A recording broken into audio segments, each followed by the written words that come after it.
होंगी, लेकिन यहाँ पर नए प्राइसेस एप्लीकेबल होंगे, वो इंट्रोडक्टरी प्राइसेस थे। तो काफी स्ट्रॉन्ग रिस्पॉन्स एक्सयूवी 700 को जैसी एक्सपेक्टेशंस थी उसी तर्ज पर। जी हाँ, तो एक बहुत स्ट्रॉन्ग रिस्पांस मिला है। अगर आप देखें तो M&M को अपनी नए इस वाहन के लिए XUV 700 बहुत ज़माने से लोग इंतज़ार कर रहे थे, और आप समझ लीजिए कि M&M का ये वॉल्यूम आज बहुत दिनों बाद इतना बेहतरीन वॉल्यूम है। आज ऑटो में अगर आप देखें वाकई अच्छा मूव है।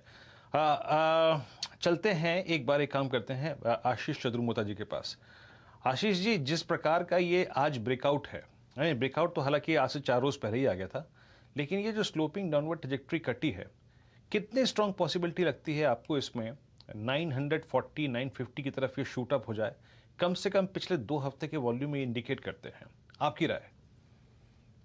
बिल्कुल, बहुत ही बेहतरीन एक फॉलिंग रेजिस्टेंस लाइन का ब्रेकआउट हुआ, बहुत अच्छे कंसोलिडेशन हमें देखने को मिले, और अक्रॉस द बोर्ड जब हम देख रहे हैं ऑटो में इतनी बड़ी तेजी चल रही है, तो डेफिनेटली मेरे हिसाब से महिंद्रा 940 950 ट्रेडिंग के हिसाब से होना चाहिए, और पोजिशनली मेरा मानना है 4 डिजिट में आपको एंटर होता हुआ स्टॉक नजर आ जाएगा। 1000 रुपीज के लेवल्स को बहुत ही आसानी से मुझे लगता है क्रॉस करता हुआ नजर आएगा। तो डेफिनेटली करंट लेवल्स पर इसके अंदर एक लॉन्ग रिकमेंडेशन हमारी रहेगी, अशोक लीलैंड के अंदर एक लॉन्ग रिकमेंडेशन रहेगी, और इवन टाटा मोटर्स पे हमने पिछले हफ्ते करीब 335-40 पर एक रिकमेंडेशन दी थी, वो भी मुझे लगता है आपको 420-425 की ट्रेजेक्टरी में जाता हुआ नजर आएगा। तो ये तीनों ही स्टॉक्स मुझे लगता है यहां से 7-8% की तेजी मौजूदा स्तरों से दिखाने के लिए सक्षम इस समय नजर आते हैं। जी हाँ, यकीन मानिए ये आपका अगर आप देखें auto sector substantial OI gain हुआ है यहाँ पर। आप याद रखिएगा, हम अभी भी सीरीज के बहुत अर्ली पार्ट में हैं। हार्डली अगर आप देखें तो हम 10 अक्टूबर पे खड़े हैं, और आज ऑटोमोबाइल्स में अगर आप देखें अच्छा ओआई एडिशन हुआ है, शानदार। अगर आप देखें सबसे टॉप गेनर है टाटा मोटर्स, बॉश, उसके बाद M&M और बालकृष्ण इंडस्ट्रीज़, और एक मदरसन सुमी। इसमें याद रखिएगा मदरसन सुमी में आज शॉर्ट कवरिंग हुई है। खैर, आपकी स्क्रीन पर आप देखें तो इस वक्त टाटा मोटर्स अब 381.80 गजब स्विंग है यहाँ पे। टाइटन को लेके आइए अब स्क्रीन पे आप।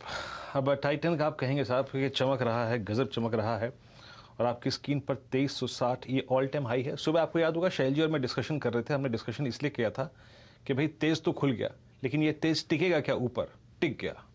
सुबह से खुलने के बाद, गैप अप के बाद सबसे बड़े पहले आया 2300 का पुट राइटर, और वो क्यों आया, उसका कॉन्फिडेंस क्यों था, आइए समझते हैं दीपाली से। दीपाली, ये तेजी क्यों, और बताइए ये जेम्सन ज्वेलरी स्पेस इतना भाग क्यों रहा है आज? इनफैक्ट टाइटन की जो चमक है वो इसीलिए है क्योंकि जो सोने के गहनों की बिक्री है वो भी चमकी है। कंपनी ने जो Q2 का बिजनेस अपडेट दिया है वो काफी स्ट्रॉन्ग है। कंपनी का कहना यही है कि इनकी जो तमाम डिविजन्स हैं वो प्री कोविड या फिर अबव कोविड लेवल पहुंच चुकी हैं। ज्वेलरी बिजनेस खासतौर से काफी स्ट्रॉन्ग परफॉर्म उसने किया है। Q2 में लगभग 70% के आसपास की ग्रोथ रही है, और खास बात यह है कि इस क्वार्टर में अगर आप सोने के प्राइसेस देखेंगे तो वो मोर और लेस एक करेक्शन के बाद स्टेबल रहे हैं। तो स्टेबल प्राइसेस आमतौर पे ज्वेलरी बायर्स को अट्रैक्ट करते हैं, तो वही देखने को भी मिला है। तो ज्वेलरी बिजनेस की परफॉर्मेंस काफी अच्छी रही है। इनफैक्ट Q2 में इन्होंने 13 नए स्टोर्स भी खोले हैं, तो उसी से भी अंदाजा लगा सकते हैं कि डिमांड अच्छी रही है। वॉचेस बिजनेस की बात करेंगे तो यहाँ भी 73% की ग्रोथ सालाना आधार पर रही है। क्वार्टर में ई कॉमर्स सेल्स में काफी स्ट्रॉन्ग ट्रैक्शन रहा है, और जो आईवीआर बिजनेस है यहाँ भी 74% ग्रोथ वाई बेसिस पे। तो जो इनके तीनों डिविजन्स हैं उनकी बिक्री काफी अच्छी हुई है। ज्वेलरी बिजनेस खासतौर से जहां से मेजर रेवेन्यूज ये ड्राइव करते हैं वो सबसे स्ट्रॉन्ग रहा, और एक्सपेक्टेशंस ये हैं क्योंकि प्राइसेस सोने के नियर टर्म में इन्हीं स्तरों के आसपास रहेंगे, 46,000 के आसपास, तो ज्वेलरी बिजनेस आगे जाते हुए बेहतर परफॉर्म कर सकता है। तो ना ही सिर्फ Q2 बल्कि अगले क्वार्टर के लिए भी जो आउटलुक फिलहाल के सिचुएशन में है वो बेहतर दिख रहा है। इसीलिए जो चमक है वो टाइटन में बनते हुए दिखी है। जी हाँ, इसीलिए चमक बनती हुई दिख रही है, और त्योहारी सीज़न पास आ चुका है। और आप समझ लीजिए कि 2 चीज़ें हैं यहाँ पे। टाइटन को देखिए, और आप सुबह सुबह आपको याद होगा मैं एक टिप्पणी कर रहा था बाटा पे, चलते चलते अगर आप देखिए यूँ ही टिप्पणी कर दी थी कि जनाब बाटा पे निगाहें रखिएगा। क्यों? इस बुल रन में और इस हालिया तेज़ी में स्टॉक्स ने अपने प्रीवियस हाई को बहुत बहुत अगर आप देखें स्ट्रॉन्ग तरीके से काटा है। मैं टाइटन पे देखिए ट्रेड ले चुके हैं, इसलिए मैं दोबारा बात नहीं करूँगा। अब आप बाटा को देखिए 1944 पर, यहाँ पर भी वही क्रम है। देखिए स्कूलों का दोबारा खुलना और स्टोर्स पे लोगों का फिर से लौटना, वो आई थिंक सेकंड एक स्टॉक जो जहन में आता है वो बाटा है। आशीष माहेश्वरी साहब हैं, महेश्वरी साहब, आपको याद होगा 25 मार्च 2020 को इसका भाव एक ज़माने में चला गया था 977, 1946 रीगेन किया है इसने। आपकी अप्रोच बाटा पे कैसे अप्रोच करेंगे? अच्छा, आपको कहीं कहे कि आउट ऑफ टाइटन और बाटा कुछ लेना है तो आप क्या लेंगे इसमें?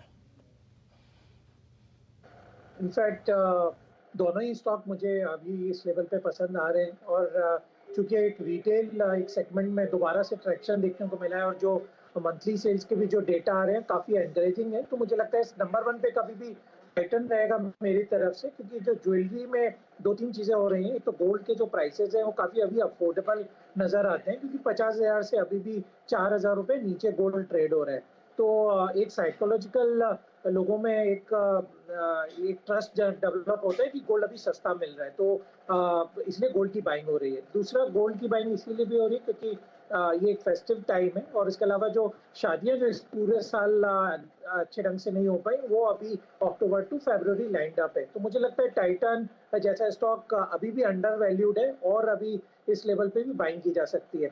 और बाटा तो इनफैक्ट एक दोबारा से एक कंजम्पशन रिलेटेड थीम है, और कंपनी के फंडामेंटल वाइज मुझे कुछ समस्या नज़र नहीं आती, और इस क्वार्टर में भी उनके नतीजे बेहतरीन रहेंगे, बट टाइटन अभी भी बाय करने की मेरी सलाह है।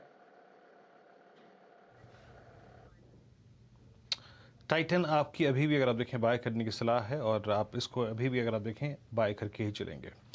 खैर, टाइटन पे डिस्कशन हो गया, हमारा बाटा पे डिस्कशन हो गया, और आपको दोनों में रिवॉर्ड अभी भी दिखाई दे रहा है। एक जरा स्टॉक लेके आइए, फेडरल बैंक आपकी स्क्रीन पे डे हाई पर 86-85 पे ट्रेड करता हुआ, दैट्स गुड, अच्छा करता हुआ, ये स्विंग देता हुआ। प्रकाश का बस ऐसे बात करते हैं। प्रकाश सर, अभी कोई ट्रेड आपके जहन में आ रहा तो प्लीज़ बताइएगा।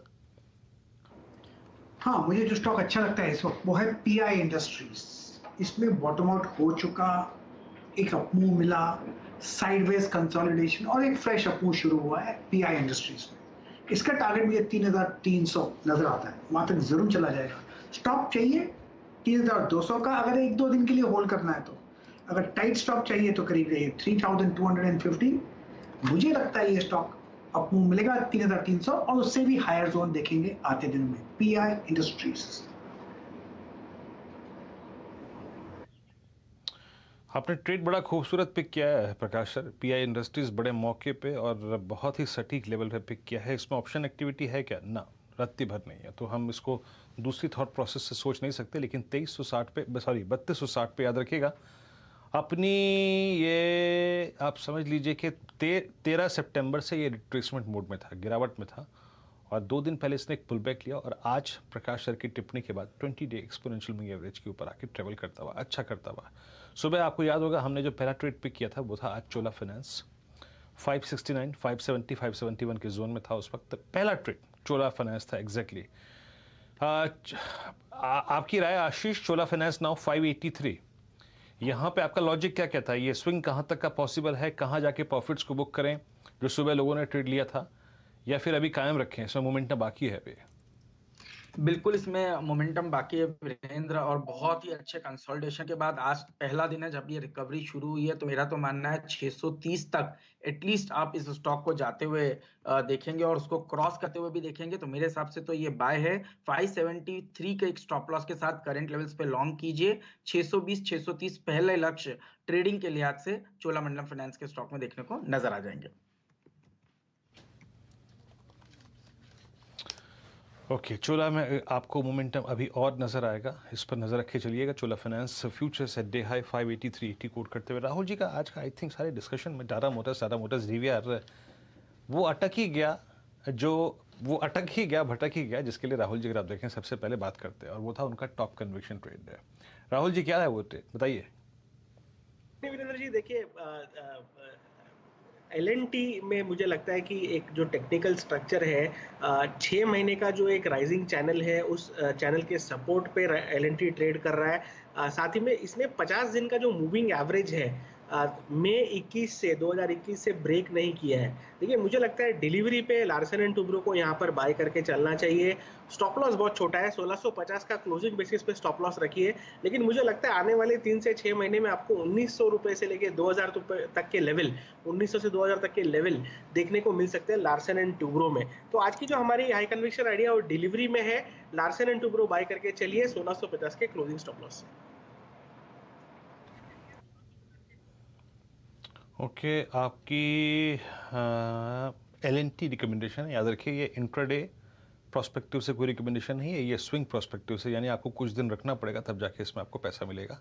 अच्छा राहुल जी, आपसे बात करते करते एक स्टॉक और याद आया, आदित्य बिरला फैशन 258.80, आज से मेरे ख्याल से 3 रोज पहले कमाई का अड्डा में आपने स्टॉक दिया था, कन्विक्शन आपको काफ़ी था इसमें स्टॉक में।